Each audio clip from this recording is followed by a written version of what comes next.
today I wanted to go over an unboxing with you guys.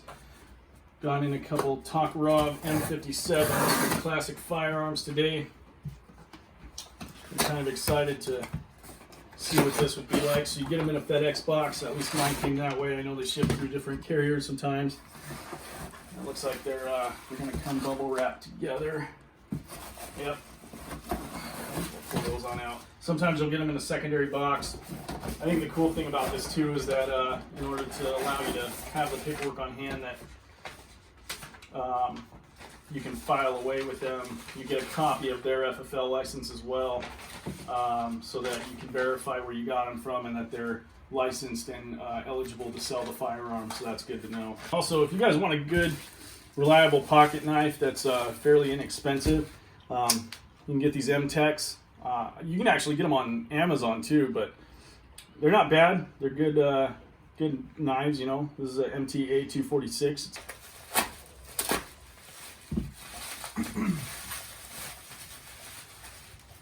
So this one actually came without.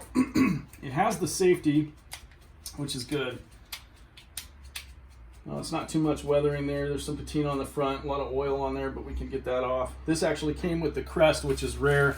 If you want to zoom in here, you can see the crest up here. That was the original Yugoslavian crest for the Tokarev. It's chambered in 7.62 by 25, but this is the M57. You got the crest here on the barrel as well. I like the thin ergonomics of this pistol. It allows you to shoot a pretty hot round in a very easy to hold and manage pistol there. These are actuated by the hammer here. They have a two-stage system, so you pull it once back. That'll actually lock up the gun and prevent the trigger from working. So anyway, it's good to go there. Oh,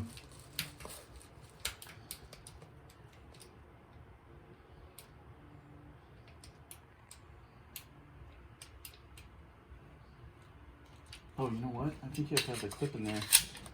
Yep. That's such a cool feature. So you can cock it once and it locks the gun up. Okay, you can't pull the trigger. But you have to actually have the magazine inside the gun for it to fire, which is, I mean, that's a pretty cool feature, right? So if you cock it back for it to be ready to fire, or you slide it back and then, you know, you release that. I do need to clean this one. But then if you decide to take the magazine out, you can't fire the pistol at all. So that's a cool safety feature as well as the actual locking safety, right? Cool. Yeah, couldn't be happier. That's an awesome little round there. So let's take a look at the second one. So yeah, we get the second one here. Wow, a lot better condition. This one just needs to be cleaned a little bit. But as well as the first, this one has all the original stampings, the crest on top, which from what I hear is really rare to get in these models anymore. But yeah, just fits real comfortable. That's a nice nice pistol. The takedown option is really simple on these. I'll show you guys real quick how that works. Get that out of the way. So you have a pin system right here. This just pops back, slides back there, okay? And then when it's back, you push this out, and this takedown lever will come out, okay? And then you just slide the top off, okay? That's how you break it down. So you can get in there. You can see it's got a lot of grease in there and oil, so that's good. They kept it oiled up in the crate that way, which is good. You know, all we have to do is really clean this guy up and make sure it's running smooth there. The actuation works good, so the whole trigger system block will come up off of there. And to get the side, because I'll probably end up switching these out for custom ones. If you can tell, this one doesn't have the loop on the back. This one does, so that was taken off at one point. That's probably what I'll do, is end up clipping this one out too and taking it out, so we can put aftermarket grips on these.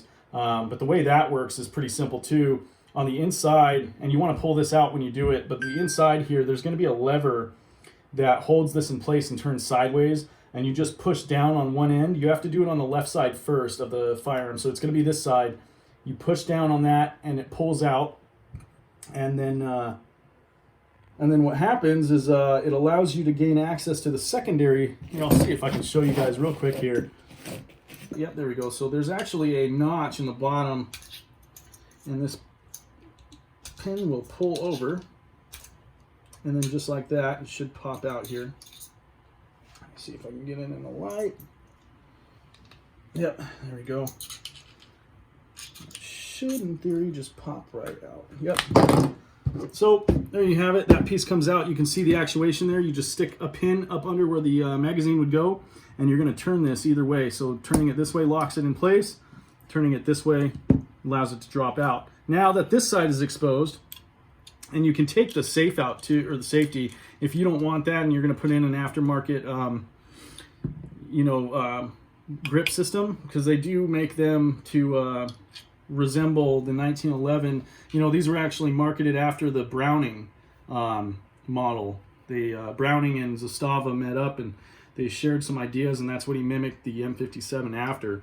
So on this one right here, it's locked in place now, but you simply get this guy to swivel up. See, so we got that to turn upward. It was facing downward, and then that guy should pop right out. So that's how you'll replace the grips. You'll put them on there. Some of them come where they just have a indent on both sides, and it's a full grip, and it'll slide in and pop in place, but it'll cover up where your old safety used to be. So there is that option. You have to understand that if you want the safety to be on there, you got to find grips that are going to align with that. I personally kind of like the safety. It's good to have. But then again, like I said with this one, you cock it back one click, and you can't actuate the pistol at all. And you can have it in a holster there, and it's safe to carry around that way. And then you just got to know if something were to go down and you have this as an everyday carry, you got to pull that thing straight back in order to let that thing fire. So something to keep in mind. For the round that it takes, the 7.62 by 25, these are the ones that have been known to pierce level 3A body armor. And so I think we're going to test that at some point. I'll take you guys out to the range. We'll set some up on a backdrop there, and then fire off some rounds and compare it to other calibers and see how we go. So there you have it. The M57 Tokarev Zastava. It's a nice pistol. Feels really good. Couldn't be happier. Thank you, Classic Firearms, for doing that. If you guys want, you can head over there, apply for a CNR license, and get that from the ATF. Takes about a month and a half. And then once you have that, you send them a copy. They're pretty quick about getting it on file. And then you can purchase some of these and have them sent straight to your door. So couldn't be happier. All right, but I'll catch you guys next time. Thank you for watching I5 Tactical, and we'll see you at the next episode.